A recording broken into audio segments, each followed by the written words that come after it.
So I'd like to start today with the fourth source. 7 principles, 6 sources. Our fourth source is Jewish and Christian teachings which call us to respond to God's love by loving our neighbors as ourselves. Jewish and Christian teachings which call us to respond to God's love by loving our neighbors as ourselves. For those that don't know, there was significant debate during the adoption of the principles and sources about how to handle UU's Christian roots. Some felt no need to have UU's principles contain any remnant of the spiritual history of our movement, while others, firmly rooted in those traditions, those Christian traditions, insisted that our history cannot be simply erased out of the ethos of our religion. Good, you can hear me now. The compromise was to include this fourth source, and I'm grateful that we did. Now, before I continue here, I want to preface this message with a gigantic hug of tenderness. We will be moving into a difficult topic for many UUs, and it's one that I feel very passionate about. It's a sensitive history for many, including many in this room. And I ask that this be received as coming from a place of love, which it is. No doubt my words may be imprecise at times, but please know that I mean no harm. I want to talk today about how we UUs, especially on the West Coast, hold our Christian history. This is complicated for many of us, including myself. When I first joined UU, I came from a non-religious background. I would say there are many members of my family that are openly hostile toward religion, and especially Christianity. There's still a measure of relief that I do not have to face my family and tell them that I am a Christian as I move deeper down my UU path. And for those that have not had direct exposure, I can attest, liberal intolerance is real. But that doesn't change our religious history, our UU history, which is likewise complicated for me. In my first semester of seminary, I took a UU history class, excited to learn more about the roots of the religion and the movement. What I found was much more complicated for me. We first learned about the Black empowerment controversy of the late 60s and early 70s that created a great divide in UUism. Where did I come out on that? My professor asked. Whose side was I on? I don't freaking know. How could I? I was not there. Yet I was being asked to hold this history and to do something with it.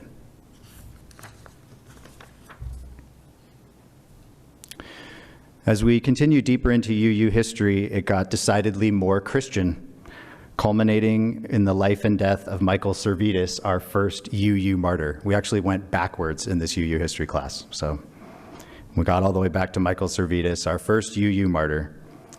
For those who don't know, Michael Servetus was a Spaniard who defied church teaching on the Trinity. He actually took a more conservative position since the Trinity is not actually biblically verified. But for challenging this orthodoxy of the Trinity, he was killed. Okay, I appreciate that sacrifice. But can I credibly claim Michael Servetus as a spiritual ancestor of mine when most assuredly he would disavow me immediately as a heretic, right? It is hard for me to adopt Christian history as my own when I have never identified with it, and in fact, kind of purposefully stayed away from it. As I am called deeper into UU, though, it feels inescapable. I encountered anti-Christian sentiment pretty much as soon as I got involved in UU community life. I recall one of the first worship associate lessons I got from my minister was to choose my words very carefully. Be very careful about using words like God, Jesus, and prayer. Folks in the pews can be triggered by that. I understood, and still do understand. Yet there is much about this environment that is problematic. Over time, my thinking on it changed, and now this has become a bit of a line in the sand for me. If we are a community that holds itself out as one welcoming of all faiths and traditions, how is it that as a movement, we shun and cannot even engage with the vocabulary of the religion that sourced us?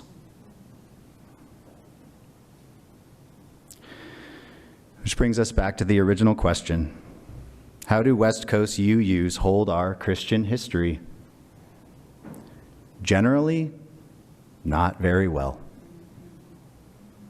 Christianity seems to be the one religion we have a problem with, and it permeates our culture to the point where those that are not anti-Christian must operate around those that are. That's what I did by not saying prayer or God or Jesus. It's a much easier piece than it should be. This is an area where we West Coast UUs flat out are not living our own UU values.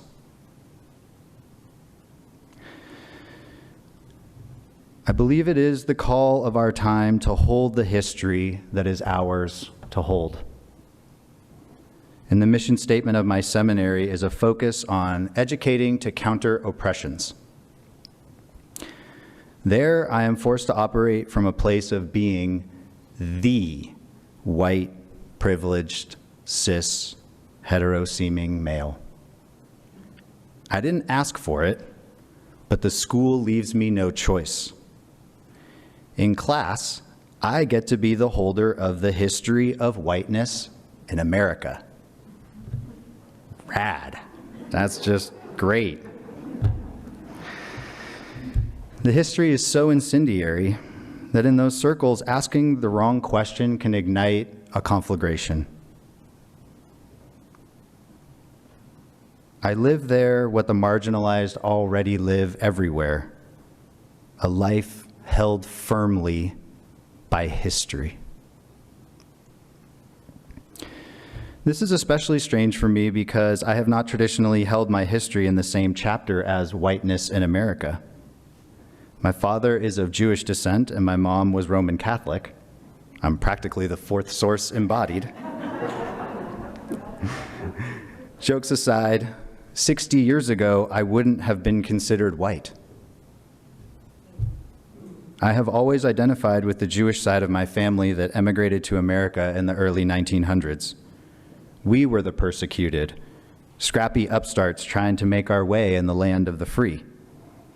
Now all of a sudden, I'm the oppressor? Not my history, I want to say, but I can't. When I benefit from the history, I cannot turn around and disclaim it. This is the social work we are called to do in this modern time.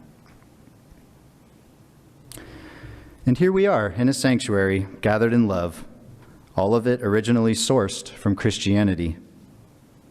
Our history is now shared with Christianity through our affiliation with UU. And when I say our history, I mean each of our individual histories are now shared with Christianity through our affiliation with UU. Our current UU messages like "side with love" echo the spiritual sentiments of our universalist history. Instead of celebrating our shared history as part of a lineage that goes through Christian teachers of love all the way back to Jesus, we cannot talk directly and openly about the beauty, love, and goodness in Christianity. I want to be very clear about one thing. Unitarian Universalism is failing you when it comes to holding our religious history. Unitarian Universalism is failing you, all of us. It's practically common knowledge that West Coast UU congregations generally have significant numbers of at least two types of folks. One, those that were formerly Christian but had to leave the church because of abuse, trauma, or exile. And they are finding sanctuary here. The second group are folks that react very strongly to how Christianity wields power today in American society, turned off by the spokespersons and politics that seem more intent on power than spreading any message of love or charity. There are major issues with Christianity, many good, defensible, justifiable criticisms of the execution of the religion throughout time on both personal and societal levels. The religious movement of Christianity has brought us many gifts, including UUism, but it also carries a past of pain. Yet we UUs as a movement do nearly nothing to address this tremendous amount of pain from Christianity both inside and outside of our walls. Instead, we like to pretend that Christianity almost doesn't exist in many sanctuaries, save for generally secularized celebrations of Christmas and Easter. This is, of course, quite strange, given how much our practice of UU is still rooted in Christian community and worship. We are here at the church. We have a hymnal. We sing hymns. You're listening to a sermon. Our Christianity is in our DNA so much, some from the outside, like my family, cannot tell the difference. So what do we do with these various pains? It isn't just one pain. There are many pains, as individual as the folks in this room. In my men's work, we work closely with a piece of wisdom. The pain we do not transform, we will transmit. The pain we do not transform, we will transmit.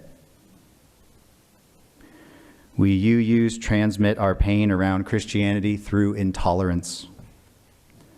It comes out in our dismissals and eye rolls, our knee-jerk reaction, and sometimes outright hostility. It is transmitted in the disappointment, rejection, and lack of belonging that many feel walking through our doors, only to discover that despite us saying that we respect and love all religions, Jesus, God, and prayer are practically four-letter words around here. Our expressed discomfort are the feathers spread out the window, never to be recaptured. I'll tell a quick anecdote. I was visiting a congregation in Spokane, Washington, and within about 3 minutes of me walking into this UU, an older gentleman sat down next to me, started chatting me up, and he was being nice and welcoming. And one of the first things he said to me was, "Oh, don't worry about it. Here, we don't practice any of that woo-woo kumbaya stuff." That's what I come to church for, is the woo-woo kumbaya stuff. These are the feathers, right? This pain transmission hinders our efforts to achieve true diversity across class, race, and religious expression. Many African Americans and Latinos in the U.S. come from a Christian background. They typically like God and Jesus and prayer, but want something more liberal or more inclusive. When they show up with this love of spirit to a UU, they are often met with energy that is neither honoring of their different background nor inclusive. This creates more pain. And I'd like to make a specific point about this pain. This pain is located in the body.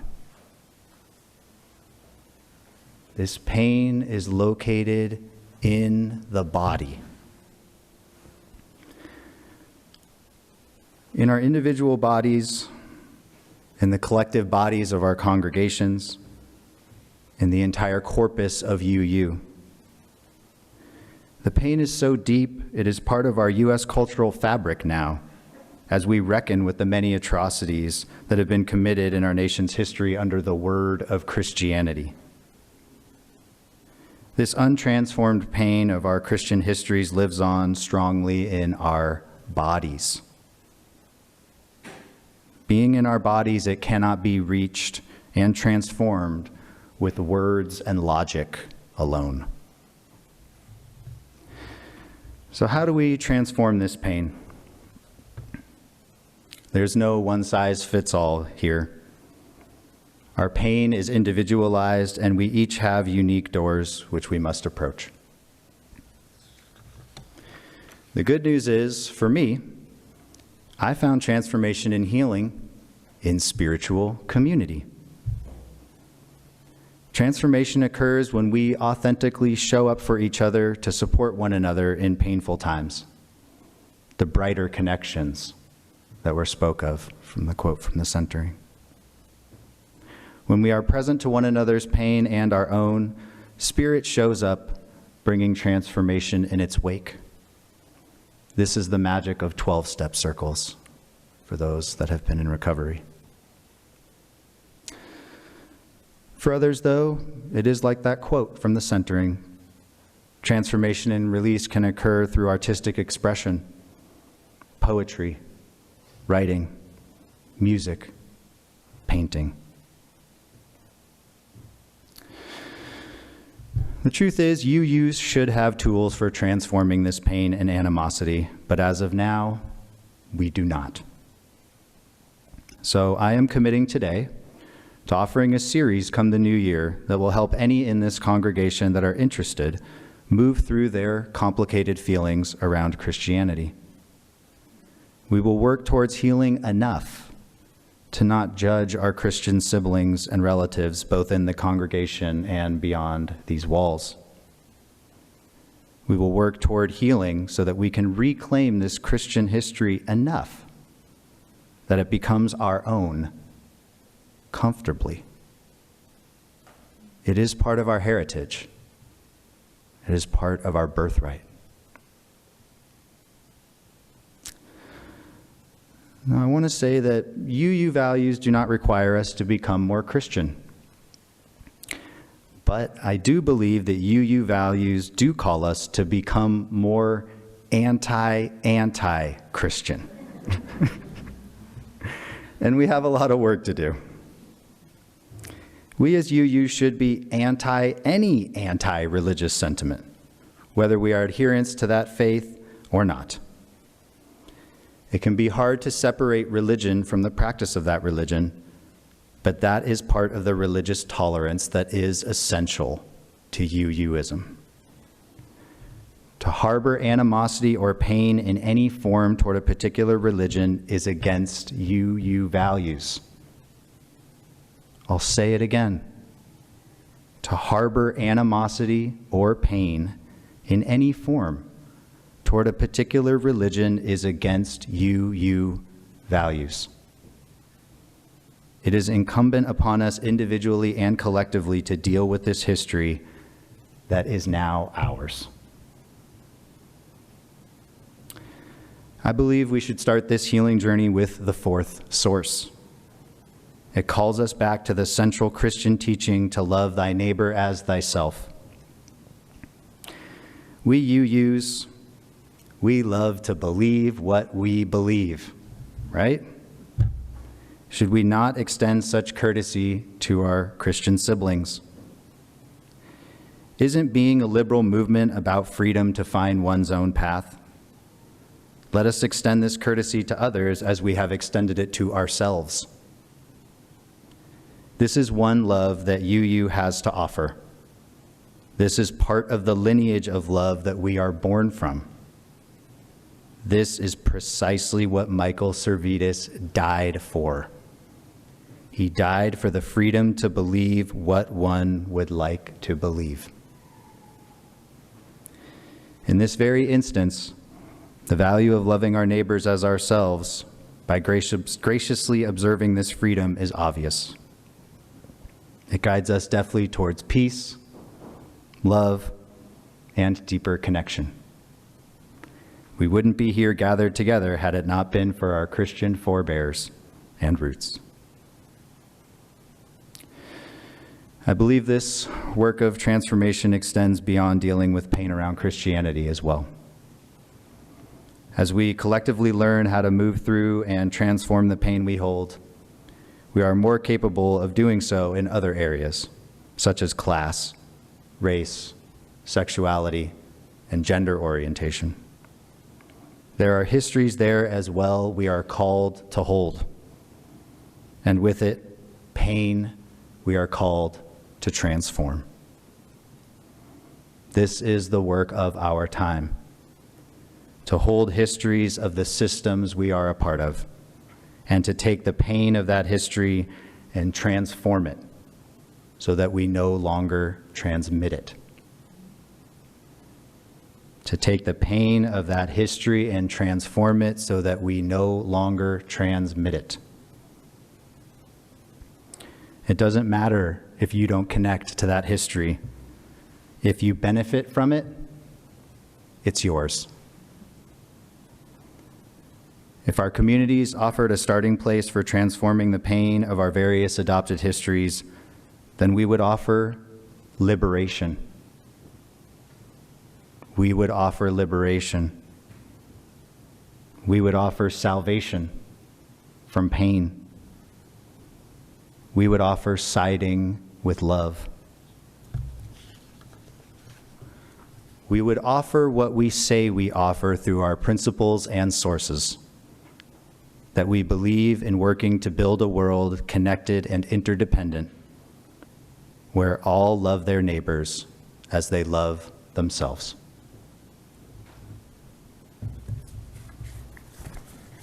May it be so.